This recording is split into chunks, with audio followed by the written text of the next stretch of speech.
Somos Gustavo y Juan del proyecto The Chrono Registry. Cada año se roban cientos de miles de relojes en todo el mundo y solo 1 de cada 1000 es recuperado.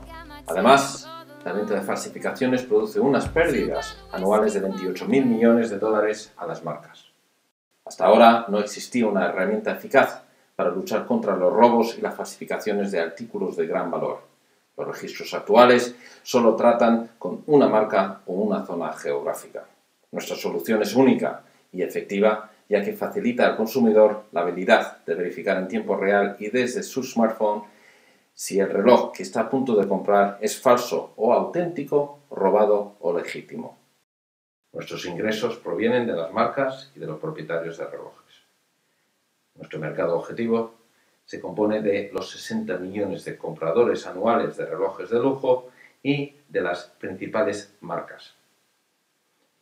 Buscamos una inversión de 600.000 euros para llegar a dar un beneficio operativo en 18 meses.